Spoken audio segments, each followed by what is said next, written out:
علیک یا سیدی یا نبی اللہ وعلی آلک و اصحابک یا سیدی یا رحمت للعالمین۔ اللہ رب العزت کی حمد و ثنا کے بعد حضور نبی اکرم نور مجسم شاہ بنی آدم رسول محتشم سیدہ طیبہ طاہرہ زاہدہ حضرت آمنہ رضی اللہ تعالی عنہا کے گلشن کے مہکتے پھول جناب احمد مجتبیٰ محمد مصطفیٰ صلی اللہ تعالی علیہ وآلہ وسلم کے دربار گوہربار میں ہدیہ عقیدت پیش کرنے کے بعد محترم و محتشم سامعین کرام السلام علیکم ورحمۃ اللہ وبرکاتہ۔ ماہ رمضان المبارک جو بندہ عاقل ہو، بالغ ہو، مسلمان ہو، مقیم ہو، صحت مند ہو، ایسے بندے پر رمضان المبارک کے روزے فرض ہوتے ہیں۔ جیسے اس ماہ کے ہم پہ روزے فرض ہیں، اسی طرح روزے کے متعلق معلومات حاصل کرنا بھی ہم پہ فرض ہے کہ جس سے روزہ شریعت کے مطابق ہم گزار سکیں اور روزہ کن چیزوں سے ٹوٹتا ہے اس سے بچ سکیں۔ روزہ اس کی کتنی فضیلت اور کتنی اہمیت ہے، بخاری شریف کی حدیث پاک حضرت سہل رضی اللہ تعالی عنہ روایت کرتے ہیں کہ نبی پاک صلی اللہ علیہ وسلم نے ارشاد فرمایا ان فی الجنت بابن، کہ جنت میں ایک دروازہ ہے، یقال لہا الریان، جسے ریان نام سے جانا جاتا ہے۔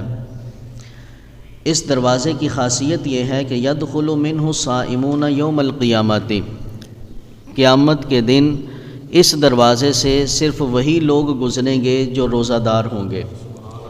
جو دنیا میں روزہ رکھتے تھے وہ اس دروازے سے گزریں گے۔ یہ روزہ داروں کا پروٹوکول ہوگا کہ اس دروازے سے کوئی اور نہیں گزر سکتا، اس سے صرف اور صرف روزہ دار ہی گزریں گے۔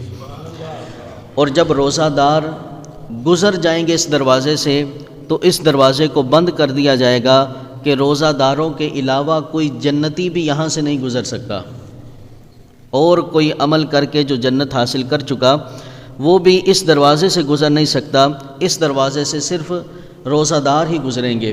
اور اسی طرح جو روزہ دار ہے، رسول پاک صلی اللہ علیہ وسلم نے ارشاد فرمایا جس نے صبح اس حال میں کی کہ اس نے روزہ رکھا ہوا ہے، یعنی سحری کی، اب جب صبح کی کرنیں نکلی تو اس کے روزے کی نیت تھی، اس نے روزہ رکھا ہوا تھا۔ فرمایا ایسے بندے کے لیے اللہ کریم آسمان کے دروازوں کو کھول دیتا ہے، اور جو روزہ دار ہوتا ہے اس کے اعضاء تسبیح کرتے ہیں، ہاتھ پاؤں جسم کے اعضاء جو ہیں یہ روزہ دار کے اللہ کی تسبیح بیان کرتے ہیں۔ اور فرمایا کہ آسمان دنیا پہ رہنے والے جتنے فرشتے ہیں یہ سورج کے غروب ہونے تک روزہ دار کے لیے دعائیں مغفرت کرتے رہتے ہیں۔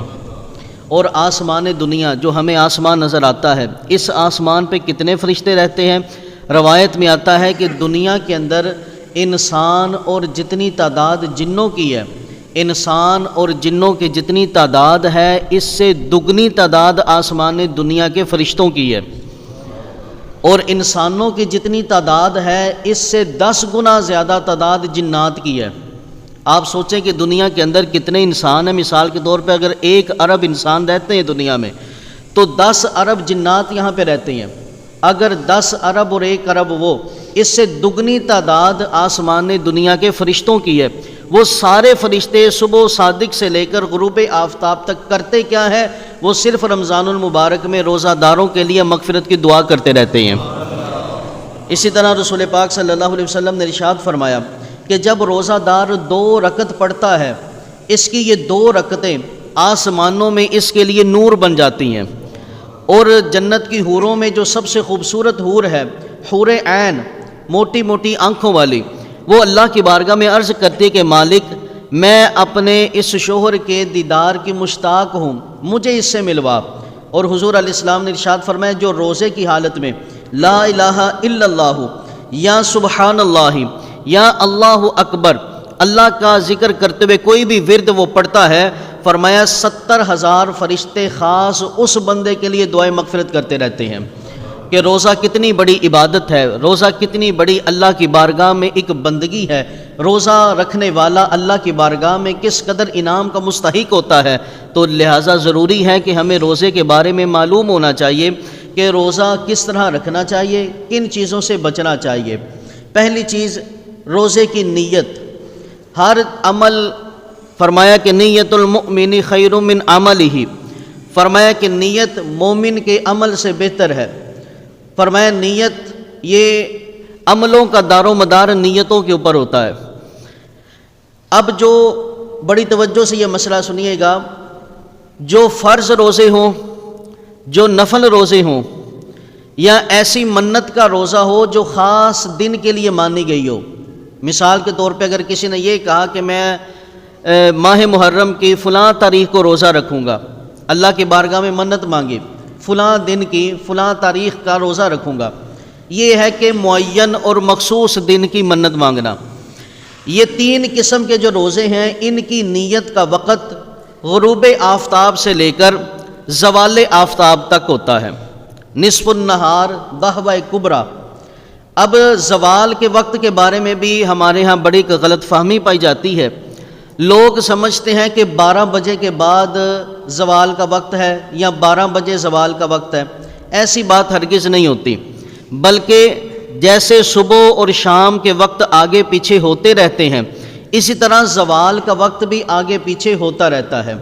اگر زوال کا وقت کسی بندے کو پتہ نہ ہو کہ زوال کا وقت کیا ہے، تو اس کو سمجھنے کا آسان طریقہ یہ ہے کہ صبح صادق سے لے کر غروب آفتاب تک اس گھنٹوں کی تعداد کو دیکھا جائے۔ اگر 10 گھنٹے بنتے ہیں مثال کے طور پہ، تو جو 5 گھنٹے کے بعد کے جو 20 منٹ ہوں گے، یہ زوال کا وقت ہوگا۔ درمیانی جو وقت ہوتا ہے پورے دن کا، یہ زوال کا وقت ہے۔ تو غروب آفتاب سے لے کر صبح زوال آفتاب تک رمضان کے روزے یا کوئی بھی نفلی روزہ یا ایسی منت کا روزہ جو کسی خاص دن کی مانی جائے، اس روزوں کی نیت ہم کر سکتے ہیں، لیکن شرط یہ ہے کہ صبح صادق سے لے کر زوال تک انسان نے کوئی ایسا عمل نہ کیا ہو جس سے روزہ ٹوٹ جاتا ہے۔ اب مثال کے طور پہ صبح سحری کے بعد وہ اٹھا، فجر کے وقت اٹھا، اذانوں کے بعد اس نے کھا لیا یا پی لیا، اب وہ روزے کی نیت نہیں کر سکتا۔ اگر تو اس کو جاگ نہیں آئی، وہ لیٹ ہو گیا، فجر کے بعد اٹھا، صبح 7 بجے اٹھا، صبح 8 بجے اٹھا، لیکن اس نے کوئی ایسا عمل تو کیا نہیں تھا چونکہ وہ سویا ہوا تھا، تو لہٰذا ایسے بندے پر اگر وہ روزے کی نیت اس وقت بھی کر لے تو اس کا روزہ ہو جائے گا۔ اس کے علاوہ جو روزے ہوتے ہیں، ایسی منت کا روزہ کہ جس میں خاص دن کی نیت نہیں کی گئی، یا ایسا روزہ جو کسی نہ کسی چیز کی قضا ہے۔ مثال کے طور پہ اگر کوئی ایک رمضان المبارک میں کوئی بیمار ہو گیا، اس نے رمضان کا روزہ چھوڑ دیا، اب رمضان المبارک کے بعد جب وہ روزہ رکھے گا، اس کو قضا روزہ کہتے ہیں۔ اب یہ قضا روزہ ہوا یا ایسا روزہ کہ جس منت کا کہ اس میں دن کی تعین نہیں تھی، بس اس نے یہ کہا تھا یا اللہ مجھے فلاں چیز مل جائے، مجھے صحت مل جائے، فلاں چیز مل جائے تو میں ایک روزہ رکھوں گا، یعنی کبھی بھی رکھوں گا۔ یہ ہے کہ اس کے اندر اس نے تعین نہیں کیا۔ ایسے روزوں کے لیے نیت کا جو وقت ہوتا ہے غروب آفتاب سے لے کر صبح صادق تک ہوتا ہے، یعنی سحری کے وقت تک جو ہے انسان نیت کر سکتا ہے۔ اگر سحری کے وقت کے بعد نیت کی تو اس کے روزے کی وہ نیت نہیں ہوگی۔ اسی طرح اگر سحری کے وقت کسی بندے کی آنکھ نہیں کھلی، اب وہ صبح رمضان کے روزے کی نیت کرنا چاہتا ہے، اس کو چاہیے وہ یہ نیت کرے کہ میں صبح صادق سے ہی روزے کے ساتھ ہوں۔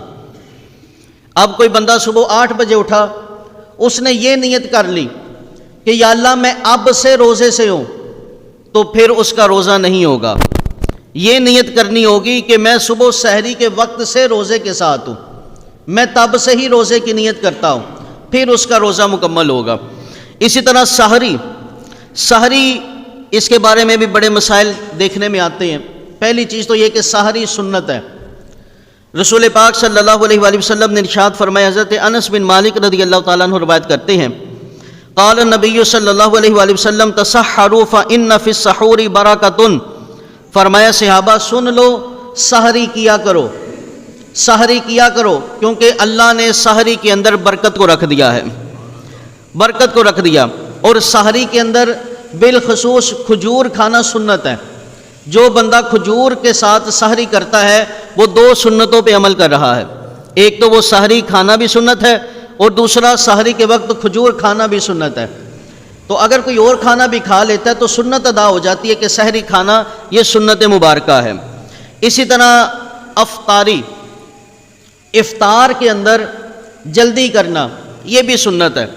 یعنی سحری بالکل آخری وقت میں رکھی جائے کہ یہاں پہ صبح صادق طلوع ہو رہا ہو اور ادھر سحری مکمل ہو رہی ہو، یعنی کہ بالکل سحری کے آخری لمحات ہوں اور اذان اور نماز فجر کی ابتدا قریب ہو. یہ نہیں کہ شروع ہو جائے، قریب ہو ابتدائے فجر، اس وقت میں سحری کرنا سنت ہے. کہ رسول پاک صلی اللہ علیہ وسلم اور حضرت زید بن ثابت رضی اللہ تعالی عنہ، یہ دونوں آقا کریم علیہ السلام نے اور حضرت زید بن ثابت نے، آپ کہتے ہیں کہ ہم دونوں نے بیٹھ کر سحری کی. جب سحری مکمل ہوئی تو رسول پاک صلی اللہ علیہ وآلہ وسلم نے مجھے نماز پڑھائی. تو پوچھا گیا حضرت زید بن ثابت رضی اللہ تعالیٰ عنہ سے کہ جب سرکار دو عالم صلی اللہ علیہ وسلم نے نماز پڑھائی اور سحری سے فارغ ہوئے، اس درمیان میں کتنا وقت ہے؟ تو حضرت زید بن ثابت رضی اللہ تعالیٰ عنہ کہنے لگے کہ سحری کرنے سے لے کر نماز کی ابتدا تک اتنا وقت ہے کہ جتنے وقت میں انسان قرآن کی 50 آیتیں پڑھ سکتا ہے. ٹھیک ہے، اس سے یہ بھی پتہ چلا جو لوگ یہ کہتے ہیں جی اذان تک سحری کھاتے رہو، جب تک اذان ہوتی ہے سحری کھاتے رہو، آقا کریم علیہ الصلوۃ والسلام کی یہ سنت نہیں ہے. نبی پاک صلی اللہ علیہ وسلم نماز سے پہلے اتنے وقت پہلے آپ سحری کو چھوڑ دیا کرتے کہ 50 آیتیں پڑھی جائیں، اتنے وقت پہلے آقا کریم علیہ الصلوۃ والسلام سحری چھوڑ دیا کرتے تھے. اور یہ ویسے بھی ایک چیز کو یاد رکھیں، اللہ کریم نے قرآن پاک میں ارشاد فرمایا کلوا واشربوا، کھاؤ اور پیو، حتی یتبین لکم الخیط الابیض من الخیط الاسود. جو سحری کا وقت یہاں پہ بیان کیا گیا اس وقت سے پہلے پہلے انسان کو سحری کرنی چاہیے. یہ جو اذان فجر ہوتی ہے، یہ اذان فجر نماز کے لیے ہوتی ہے، سحری کے لیے نہیں ہوتی. ہمارے ہاں جو اذان فجر ہوتی ہے یہ نماز کا وقت شروع ہو گیا ہے. جیسے سحری کا وقت ختم ہوا اب نماز کا وقت شروع ہو گیا، تو ہمیں حکم یہ ہے کہ ہم سحری کے وقت کے اندر اندر سحری کریں. ہمارے ہاں جو اذان ہوتی ہے، اب بعض مساجد میں دیکھا گیا وہ سحری کے 2 منٹ بعد اذان دینا شروع کرتے ہیں، بعض فوراً ہی شروع کر دیتے ہیں. اب آپ کس بات پہ جائیں گے؟ تو اس لیے جو سحری کا وقت جب مکمل ہو جائے وہیں پہ اپنی سحری کو مکمل کر دے.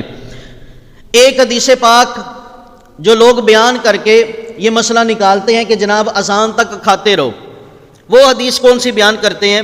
یہ بخاری اور مسلم کی حدیث پاک ہے. بڑی توجہ سے اس مسئلے کو سمجھیے گا. رسول پاک صلی اللہ علیہ وسلم نے ارشاد فرمایا انا بلالا یؤذن بلیل، فرمایا کہ بلال رات کے وقت میں اذان دیتا ہے. لوگ اس حدیث کو آدھا بیان کرتے ہیں. لوگ یہ حدیث بیان کرتے ہیں کہ رسول پاک صلی اللہ علیہ وسلم نے ارشاد فرمایا کہ بلال کی اذان تک کھاتے رہو. لوگ یہ بیان کر دیتے ہیں کہ جناب سرکار نے یہ فرمایا کہ اذان کے وقت تک کھاتے رہو، اذان ہوتی بلال اذان دیتا رہے تم کھاتے رہو. لیکن یہ مکمل حدیث پاک نہیں ہے. مکمل حدیث کیا ہے؟ میرے محبوب نے فرمایا انا بلالا یؤذن بلیل، فرمایا صحابہ بلال رات کے وقت میں اذان دیتا ہے، یعنی فجر کے وقت سے پہلے اذان دے دیتا ہے. تو فرمایا فَكُلُوا وَاشْرَبُوا، تم کھایا کرو اور پیا کرو، حَتَّى تَسْمَعُوا اذان ابن ام مکتوم، جب تک تمہیں ابن ام مکتوم کی آواز نہ سنائی دے تب تک کھاتے پیتے رہا کرو. اب صحابہ کرام علیہم رضوان کہتے ہیں کہ حضرت بلال حبشی یہ پہلے اذان دیا کرتے تھے اور حضرت ابن مکتوم یہ بعد میں اذان دیا کرتے تھے. پہلا مسئلہ تو یہ سن لیں، فجر کے علاوہ جتنی نمازیں ہیں سب کے لیے صرف ایک اذان دی جائے گی وقت کے اندر اندر. یہ نہیں ہو سکتا کہ ظہر کی وقت سے پہلے پہلے ظہر کی اذان دے دیں پھر دوبارہ اذان دیں، یہ درست عمل نہیں ہے. فجر کے اندر کیا معمول ہے؟ حضرت بلال حبشی رضی اللہ تعالیٰ عنہ کیا کیا کرتے، جب سحری ختم ہونے لگتی تھی چند لمحے باقی رہ جاتے تھے تو آپ اذان دیا کرتے تھے، جس سے صحابہ کو یہ پتہ چل جاتا کہ بلال کی آواز آ گئی، مطلب یہ کہ سحری مکمل ہونے والی ہے. اس لیے فرمایا کہ اس کی اذان تک کھاتے رہو، کیونکہ یہ سحری کے وقت میں اذان دیتے ہیں اور فجر کی اذان نہیں دیتے، بلکہ یہ فجر کی تیاری کرنے کی اذان دیتے ہیں۔ جیسے ہمارے ہاں سپیکر چلا کر اعلان کیا جاتا ہے نا، بھائی اٹھ جاؤ روزہ رکھ لو، تو یہ اذان کی صورت میں اعلان کیا جاتا تھا۔ اور ام مکتوم رضی اللہ تعالیٰ عنہ یہ دوسرے مؤذن ہیں، آقا کریم علیہ السلام نے فرمایا ان کی آواز تک کھاتے رہو، یعنی کہ یہ جب فجر کا وقت شروع ہوتا تو یہ اذان تب دیا کرتے تھے، تو اس لیے پہلی اذان اس سے مراد حضرت بلال حبشی کی وہ اذان ہے جو وقت سے پہلے دی جاتی تھی۔ اسی طرح ابو داؤد شریف کی ایک حدیث پاک لوگ پیش کرتے ہیں، رسول پاک صلی اللہ علیہ وسلم نے فرمایا اذا سمع احدکم النداء، فرمایا جب تم میں سے کوئی اذان سنے، والاناء علی یدہ، اس کے ہاتھ میں اگر برتن ہے، فلا یدعہ، وہ برتن کو نہ رکھے، حتی یقضی حاجتہ منہ، جب تک اس برتن سے کچھ کھا نہ لے، اپنی منشا کو پورا کر نہ لے، تب تک اس برتن کو نہ رکھے۔ اس کے بارے میں بھی بعض لوگ یہ کہتے ہیں جی سرکار نے دیکھو فرمایا کہ اذان تک کھاتے رہو، لیکن یہ یاد رکھیں مشکات شرح مشکات کے اندر، مرقات کے اندر یہ بات موجود ہے کہ اس حدیث میں یہ جو النداء اذان کا لفظ آیا ہے، اس کے بارے میں محدثین لکھتے ہیں المراد بالنداء الاذان الاول، کہ اس سے مراد یہ ہے جو پہلی اذان ہوتی تھی، جو بلال حبشی پہلی اذان دیتے تھے اس اذان تک کھانے کی اجازت تھی، چونکہ ہمارے دور میں اذان کی بس ایک ہی اذان ہوتی ہے، تو اس لیے جب پہلی اذان ہو اسی پہ ہمارے لیے سحری کو چھوڑ دینا لازم ہے کہ سحری کا وقت مکمل ہو چکا ہے۔ اگر سحری کے وقت مکمل ہونے کے بعد کسی نے لقمہ کھا لیا، ہاں اتنی گنجائش ضرور ہے کہ سحری کا وقت مکمل ہوا، آپ کے منہ کے اندر حلق کے قریب لقمہ پہنچ چکا تھا، آپ اسے اندر نگل سکتے ہیں۔ آپ نے منہ میں پانی ڈالا کہ وقت ختم ہو گیا، اب آپ کے منہ کے اندر جو پانی کا گھونٹ ہے آپ اندر نگل سکتے ہیں، لیکن باہر سے لے کر نہیں کھا سکتے۔ اگر باہر سے برتن میں سے آپ نے کھایا تو پھر آپ کا روزہ نہیں ہوگا۔ اسی طرح روزے کو توڑنے والی چیزیں ان سے ہمیں بچنا چاہیے۔ روزے نمبر 1، روزہ یاد ہوتے ہوئے کسی نے کچھ کھا لیا، اس کا روزہ ٹوٹ گیا۔ یاد تھا کہ میرا روزہ ہے، اس نے کچھ کھا لیا تو اس کا روزہ ٹوٹ گیا۔ روزہ یاد تھا اور کسی نے ہم بستری کر لی، عورت کے پاس چلا گیا، اس کا روزہ ٹوٹ گیا۔ کھانے پینے سے ہم بستری کرنے سے روزہ ٹوٹ جاتا ہے۔ ہاں روزہ یاد نہیں، اب ایک بندہ ہے اس کو بھول گیا، اسے یاد ہی نہیں کہ میرا روزہ ہے، اگر اس نے کچھ کھا لیا تو روزہ نہیں ٹوٹے گا، اس کا روزہ نہیں ٹوٹے گا۔ رسول پاک صلی اللہ علیہ وآلہ وسلم کی بارگاہ سے پوچھا گیا، یا رسول اللہ صلی اللہ علیہ وآلہ وسلم روزہ یاد نہیں لیکن کسی نے لقمہ لگا لیا، اللہ اکبر کبیرہ، وما ارسلناک الا رحمۃ للعالمین، ہمارا معاملہ کتنا خوبصورت ہے، ہمارا خدا بھی رحیم ہے، ہمارے مصطفیٰ بھی رحیم ہے۔ آقا کریم علیہ السلام سے پوچھا گیا حضور بندے نے لقمہ کھا لیا لیکن اسے یاد نہیں کہ میرا روزہ تھا، حضور اس کا کیا حکم ہے؟ فرمایا اس کا وہ اپنا روزہ مکمل کرے، اس کو کسی اور نے نہیں کھلایا، اس کو رب نے خود کھلایا ہے۔ تو اگر روزے کی حالت میں اگر کوئی بندہ کچھ کھا رہا ہو تو اس کے دوران حکم یہ ہے کہ اگر دیکھیں کہ وہ جوان ہے نا تو اس کو فوراً روک دیں کہ بھائی تجھے یاد نہیں تیرا روزہ ہے۔ لیکن اگر کوئی بزرگ بندہ کھا رہا ہو، کوئی ضعیف بندہ ہے وہ بھول گیا کہ میرا روزہ ہے، اگر وہ کھا رہا ہو تو حکم یہ ہے کہ ارد گرد بیٹھنے والے تھوڑی دیر سکوت کریں تاکہ یہ 1-2 لقمے لگا لے، اس کو تقویت مل جائے اور یہ روزہ مکمل کرنے میں اس کو مدد مل جائے، کیونکہ یہ بھولا ہوا ہے اور بھول کے کھا رہا ہے تو اس سے روزہ نہیں ٹوٹے گا۔ اسی طرح حقہ پینے سے، سگریٹ پینے سے روزہ ٹوٹ جاتا ہے، اگرچہ انسان جتنی مرضی کوشش کرے کہ میں دھواں اندر نہیں جانے دوں گا پھر بھی روزہ ٹوٹ جائے گا۔ تو اس لحاظ سے سگریٹ پینا، یہ حقہ پینا، اس سے پرہیز کرنی چاہیے۔ اچھا، سحری کے دوران یہ ایک بڑا اہم مسئلہ اکثر لوگ توجہ نہیں کرتے، بالخصوص وہ لوگ کہ جو سحری کرنے کے بعد سو جاتے ہیں، فجر کی نماز نہیں پڑھتے، ان کے لیے یہ بڑا نہایت اہم مسئلہ ہے۔ سحری کرنے کے بعد اگر دندان کے اندر، دانتوں کے اندر، داڑھوں کے اندر کھانے کے ذرے پھنس گئے، اب جو تو نمازی ہے وہ تو کلی کرے گا، وہ تو نماز سے پہلے کلی کرے گا، اچھی طرح منہ کو صاف کر کے نماز پڑھنے کے لیے آئے گا، لیکن جو نماز نہیں پڑھتا خدا را میرے محبوب صلی اللہ علیہ وسلم نے فرمایا اگر تم رمضان کے روزوں کے تقاضوں کو پورا نہیں کر سکتے، اگر تم جھوٹ نہیں چھوڑ سکتے، گناہ نہیں چھوڑ سکتے، پھر اللہ کریم کو تمہارے بھوکے رہنے کا کوئی مقصد نہیں ہے، تمہارا بھوکا رہنا کوئی فائدہ نہیں دے گا اگر تم اللہ کے رسول صلی اللہ علیہ وسلم کی اطاعت نہیں کرو گے۔ یہ کیسا عجیب روزہ دار ہے کہ روزہ تو رکھ رہا ہے، نماز نہیں پڑھ رہا، یار نماز نہیں پڑھ رہا۔ تو خدا را رمضان کے اندر رمضان کے تقدس کو پامال نہ کیا جائے، بلکہ نمازوں کی کثرت کی جائے اور اللہ کے بارگاہ میں دعا کی جائے کہ اللہ استقامت عطا فرما۔ اب کسی بندے نے سحری کی، اس کے دانتوں کے اندر کھانا پھنس گیا، روٹی پھنس گئی، اگر تو چنے کے دانے سے کم تھا وہ رزق، اگر بالکل معمولی سا مسر کا دانہ جتنا ہوتا ہے، اگر اتنا اسی چیز بوٹی تھی، روٹی تھی، چاول تھے، کچھ بھی پھنس گیا، سحری ختم ہونے کے بعد زبان لگنے سے یا انگلی لگانے سے اس نے وہ دانتوں سے چیز چھڑا لی، لیکن ہے چنے سے چھوٹی، اگر تو وہ اندر نگل گیا تو پھر روزہ نہیں ٹوٹے گا۔ اگر چنے یا چنے کی مقدار سے زیادہ کھانا اس کے دانتوں میں پھنسا تھا، اس صورت میں اگر تو اس کو یاد نہیں کہ میرا روزہ ہے، نگل گیا تو روزہ نہیں ٹوٹے گا۔ اگر یاد ہے کہ میرا روزہ تھا، اب اگر وہ نگل گیا اندر تو اس کا روزہ ٹوٹ جائے گا۔ یا کسی نے ایسا کیا کہ دانتوں سے چیز نکال لی، اس کو چیک کیا یہ تو روٹی کا ذرہ ہے، دوبارہ پھر اس نے نگل لیا، اگر اب تھوڑی بھی ہے زیادہ بھی ہے اس کا روزہ ٹوٹ جائے گا۔ تو اس لیے سحری کرنے کے بعد کوشش کیا کرے اچھی طرح کلی کرے، دانتوں کو اچھی طرح صاف کرے۔ اسی طرح روزہ دار، یہ ایک بڑا غلط مسئلہ مشہور ہے کہ بھائی قے کرنے سے، الٹی کرنے سے لوگ سمجھتے ہیں کہ روزہ ٹوٹ جاتا ہے، ایسی بات ہرگز نہیں ہے۔ میرے محبوب صلی اللہ علیہ وآلہ وسلم نے ارشاد فرمایا، کنز العمال شریف کی حدیث پاک ہے، سرکار دو عالم صلی اللہ علیہ وسلم نے ارشاد فرمایا جو قے خود بخود آ جائے وہ بندہ اپنا روزہ مکمل کرے، جس نے جان بوجھ کر قے کی وہ روزے کی قضا کرے۔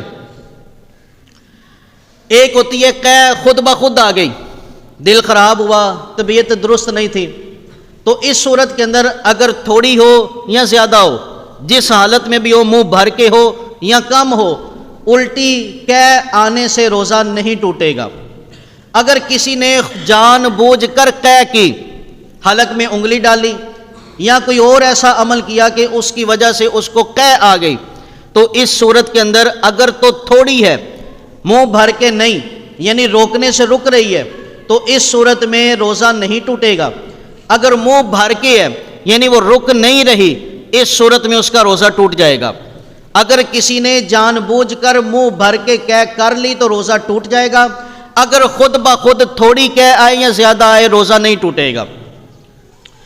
اسی طرح جان بوجھ کر اگر کسی نے قے کی، اس صورت میں ایک صورت ہے کہ روزہ بچ جاتا ہے کہ اگر قے کے اندر صرف بلغم آئی، چونکہ یہ چیز یاد رکھے کہ معدے کے اندر اگر کوئی چیز داخل ہو جائے یا قے کی صورت میں معدے سے اگر جان بوجھ کے کوئی چیز نکالی جا رہی ہے تو اس صورت میں روزہ ٹوٹ جاتا ہے۔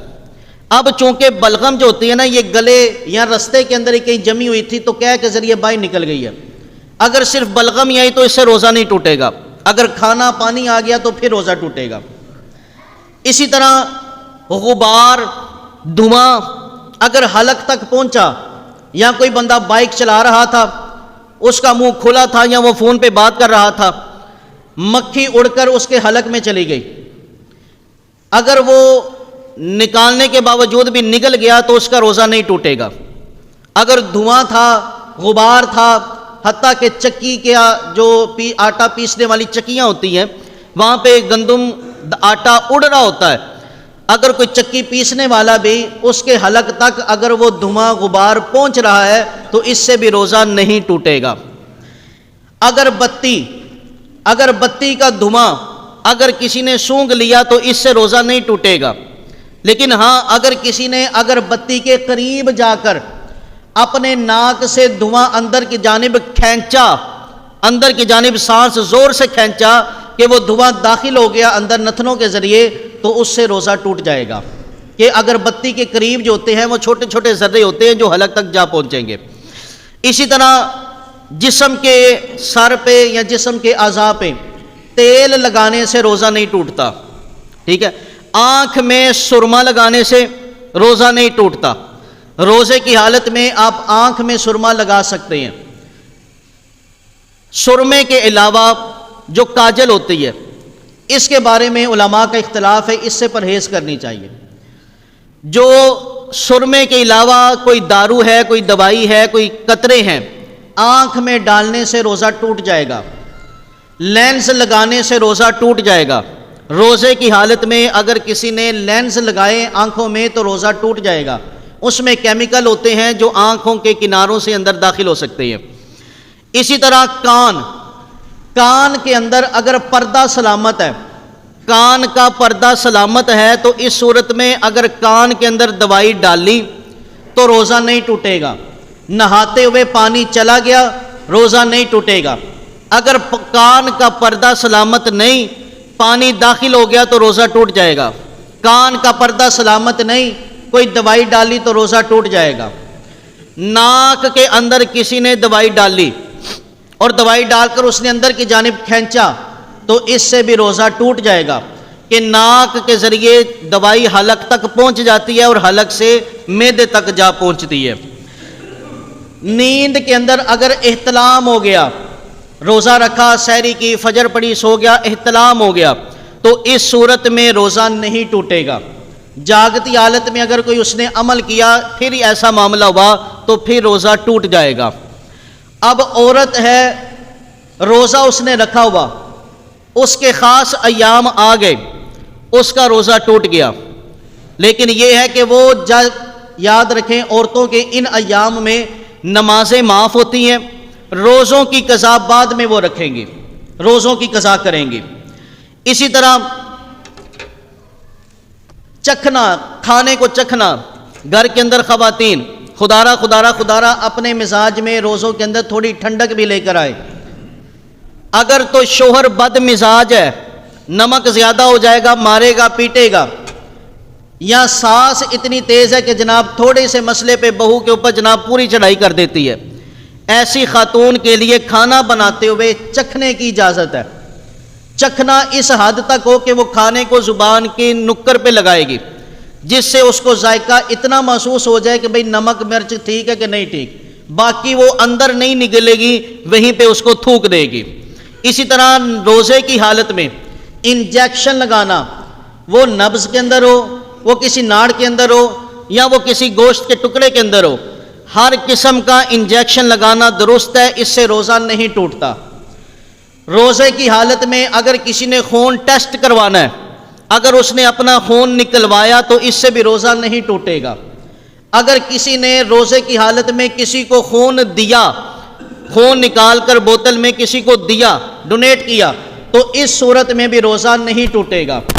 اگر شوگر کا مریض ہے اور وہ جو شوگر والے مریض انجیکشن لگایا کرتے ہیں، اگر وہ بھی کسی نے شوگر کی وجہ سے لگایا تو اس سے بھی روزہ نہیں ٹوٹتا۔ یہ کیونکہ آج کی تحقیق یہی ہے کہ جو انجیکشن ہے یہ معدے تک نہیں پہنچتا، اس وجہ سے روزہ نہیں ٹوٹے گا۔